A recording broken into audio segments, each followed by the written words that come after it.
Hello, hunters! The Sheep Killer here. Welcome back to Pokemon Leaf Green. Last time, we explored most of one island, but today, we have more to do, and we're going to do that. And starting off here, let's talk to this guy. Can you imagine if this volcano were to erupt? The explosion would be the end of us. How terrifying is that? Well, we're terrified. Would you like me to teach explosion? There's yet another move tutor. He can teach one of your Pokemon Explosion. You're terribly brave. Which Pokemon should I teach Explosion? No one on my team can learn Explosion. Not that it would be good anyway. Yeah, you're right. It's too terrifying. Explosion is a move that has 250 base power. That is incredibly powerful. Although there's one major drawback. It causes the user to faint. So if you have a Pokemon that you don't really have anything left to do with, you could just use Explosion to do a lot of damage with a Pokemon that was gonna faint anyway. So that's a use for it, but I don't really see any use for it. And what's over here? We got some Team Rocket Grunts over here. We'll try digging here. That treasure the admins have been talking about should be here. What the? You're in the way. Get lost. Seems we can't really do anything about them right now. We'll have to worry about that later. Anyway, we have no choice but to just go and use Strength right here. Oh, and there's one thing I wanted to talk about. As you know, we went to Treasure Beach last time, and I found 2 Ultra Balls as hidden items, I think. That's not all you can get there. There are many different hidden items you can get there, and they are randomly placed and over time will respawn.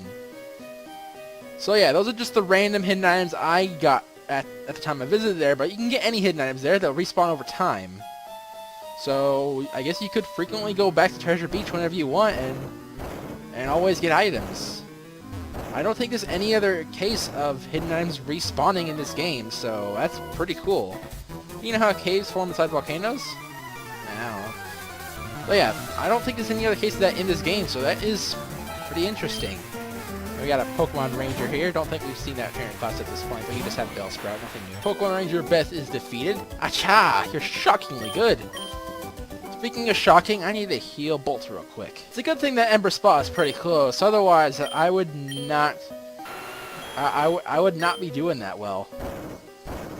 Anyway, if you're playing Pokemon Fire Red, there are no new encounters here in Mount Ember. However, if you're playing Leaf Green, there is. And it is Magmar at a 5% chance. As you remember back at the power plant, Electabuzz was available but only in Fire Red. So, Electabuzz and Magmar are version exclusives. And this is where you get the opposite exclusive to Electabuzz. And Magmar is a pretty good fire type. If you're playing Leaf Green and you didn't pick Charmander, if you don't like Flareon, you don't like Ponyta, you don't like Vulpix, or you just don't want to use them. I mean, how could you not like any of those Pokemon? Yeah, this would be the next best option. Magmar is not bad at all, so it'd be pretty good to use. I don't think it'll let you down. Its moveset isn't bad at all. I have used Magmar before in a playthrough of Pokemon Crystal that I did. It was actually a shiny Magmar I got from an odd egg. So yeah, it's not bad. It served me well in that playthrough, so if you wanted a fire type and don't have one up to this point, that would be your best option right now. And you just have a Hitmonchan. Bolt grows to level 48. And that trainer just had 2 Hitmonchans. I think I tried to overdo it. Maybe, but I'm going to switch out Bolt now. He has done enough today. I'm going to battle this last trainer here. This place has 3 trainers. An active volcano is one that's erupting. We're about to get out of here. Exeggutor didn't get one shot. At least he missed the hypnosis. Again, I'm not entirely sure if we've seen Exeggutor up to this point. And he used the full restore. Oh well, I should finish off with Ice Beam right here. There we go. Taking him down. Exeggutor seems to be able to take a hit pretty well. I never knew that. I've never used Exeggutor. In fact, there's a lot of Pokemon I never used whenever I took the time to look at all different kinds of Pokemon. And Patrick here, Starmie, before this playthrough, I had never used it. Yeah, there's quite a bit of Pokemon I've never used, even some really good ones. And that also includes some of my favorites like Skarmory. Whew, that was hot. It's what's erupting from me. Oh, we better hope this volcano doesn't erupt. Anyway, I think there's a hidden item in there, yes. I'm pretty sure it's in that rock. So let's just use Rock Smash here to get over more quickly. And of course, okay, is it? No, I was wrong. It is up there. Gosh dang it, me. I thought I knew what I was talking about, but I didn't. Just don't follow that part. Anyway, an Ultra Ball. The cave entrance there. I don't want to know. I don't want to go in there quite yet, though. That's the dead end right there. I want to make sure we get everything before I go off into caves here. What's over here, though? An item. Dire hit. That raises the chance of you getting a critical hit. Okay, I think that's the only way we can go now, that cave entrance. Yeah. And strike boulders move back to their original place once you off-screen them, which can be handy if you failed on a strength puzzle, but otherwise it's kind of inconvenient. Oh! I found Rapidash! The 5% chance! And it's not even level 40, because it can appear under level. I think it can appear as low level as 37. Yeah, that's kind of interesting. And I'm going to try to catch this thing real quick. There we go. Caught Rapidash. Took a little bit longer than I would have liked, but doesn't matter. And there we go.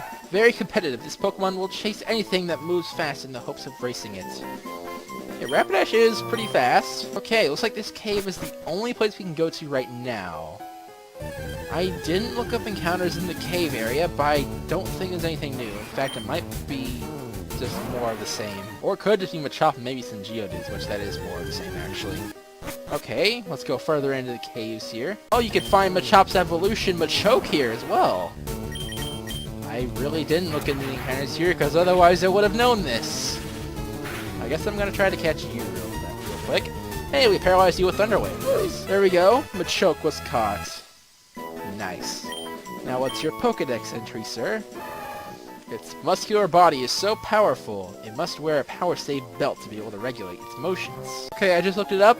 Machop, Machoke, and Geodude are the only encounters in this place, so that's like you know. These random encounters don't seem to want to let me talk, so I'll have to spray repels. Anyway, I kind of like this place. It's pretty interesting, and I just like seeing the new areas added in Fire and Leaf Green that weren't at all in the original games.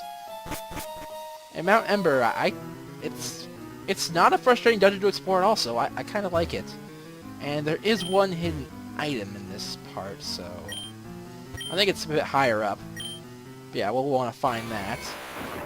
I think we have to destroy both these rocks in order to move those two boulders out of the way. So let's go do that. First we'll use strength to push this boulder aside, and then we'll destroy this rock. And then move those two boulders. And we'll see what that ball is.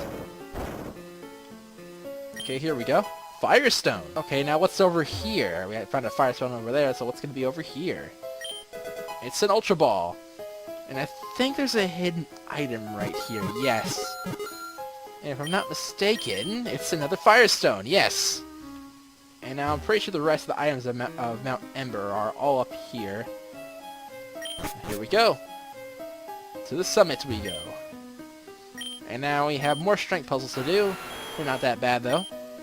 Just push this rock aside, push this one aside, push this one aside, and then just push this one a bunch. And no hidden items here, and the final legendary bird awaits us here. In the original games, red, blue, green, yellow, Moltres was in Victory Road. But in Fire and Leaf Green, it's been moved to Mount Ember.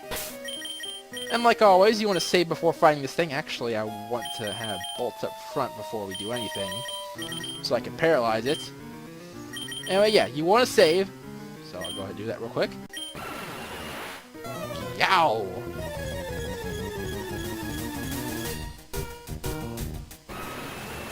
Wild Moltres appeared.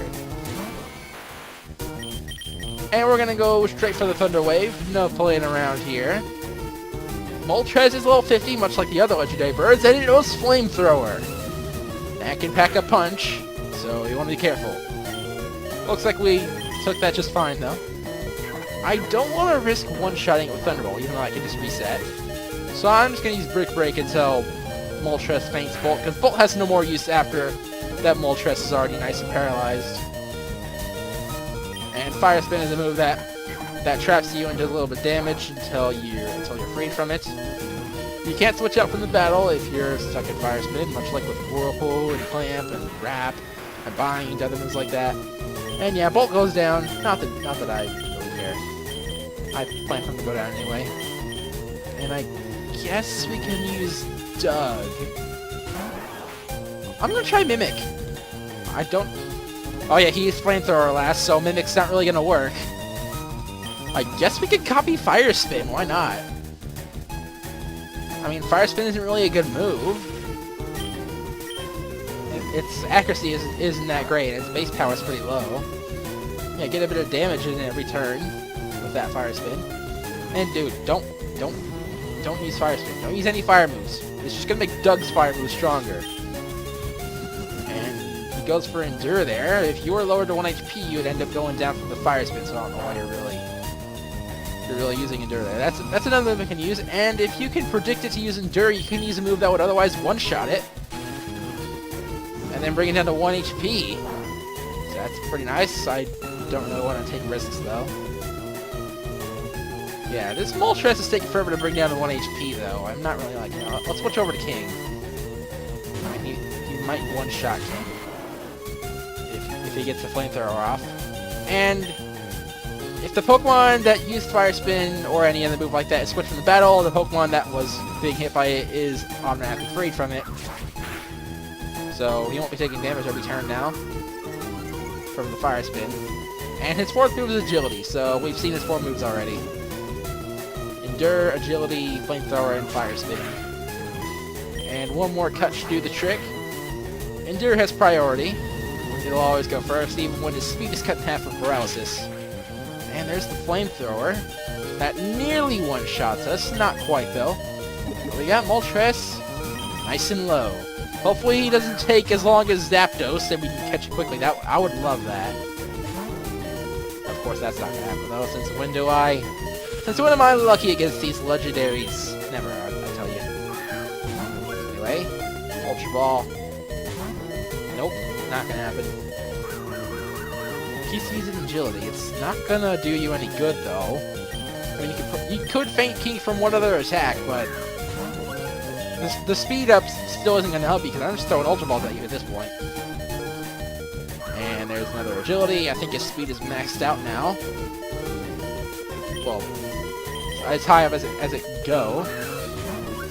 And 1, 2, 3. Oh my gosh, that was the quickest one yet. We caught Moltres. It didn't take long at all. That took even less time than Articuno. So yeah, Moltres didn't really fight back as much as, say, Zapdos. And now we caught all 3 of the legendary birds. It is said to be the legendary bird Pokemon of fire. Every flap of its wings gives a dazzling flare of flames. And Moltres was captured. And with that, we're done here. No more items for us to get, so let's take our leave.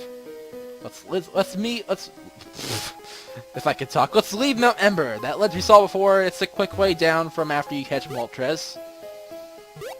This is pretty much how ledges are always used in Pokemon games, just a quick way down. Like that.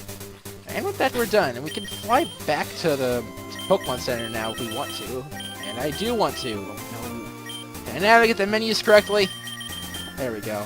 And now let's fly with Toby over to One Island. I mean, we're already on One Island, but we're going to fly to the Pokemon Center. Or whatever this place is called. It's Pokemon Net Center. Expanding the Pokemon world. Pokemon Net Center. Anyway, let's go heal up here before we continue with our adventures. Whoa! I found a Tentacruel whenever I was surfing my way back to One Island. I don't know the encounter rate for this. Well, why do I keep saying One Island? We've been on One Island this whole time. When I was on my way surfing back to the mainland, I found Tentacruel. So yeah, and I can... It's a 5% encounter rate. So, yeah. I found the 5% encounter rate Tentacruel here. And obviously the other 95% is Tentacool. What else would it be? Yeah, I'm gonna catch this thing real quick, I guess. There we go. Tentacruel was caught. And the items you can find here. I only seem to get Ultra Balls, so I'm gonna tell you guys what the other hidden items that you can get in Treasure Beach are. You can get pearls, big pearls, stardust, and star pieces. They're all items that you can sell at Pokemon for a high price. Of course, I get the one item that isn't made for that use. Lucky me. Anyway, found Tentacruel. And I didn't look at his Pokedex entry, but oh well. Now we're finally done with this place, though. I mean, there is still the 5% Persian and Magmar, but I can catch those off screen later. Now that we're done with one island, though, let's go on to 2 Island. Here we are. The boats are pretty fast. I mean, I'm pretty sure they actually take longer for the character, but they're just made fast so we can get here instantly. Anyway, unlike the water back on 1 Island, we can't seem to surf on this water because the current is too fast. That was the same as the water in Seafoam Islands before we pushed down the strength boulders to kind of block off the water a bit. Anyway, we're here in 2 Island now. And I would explore this place, but I think we ran out of time for today. We visited the game corner already? It's no good to go alone. You have to take a friend along. Looks like I won't be going there. Not many people live on 2 Island. There's this old lady who lives out in the Cape. She's been there since I don't know when. I'll have to find that stuff out next time on Pokemon Leaf Green version, cause we're done, and we're done for today, and we've explored all of 1 Island now. There's nothing else we can really do there. So yeah, I'll see you guys in the next episode where we'll take on 2 Island. Happy hunting!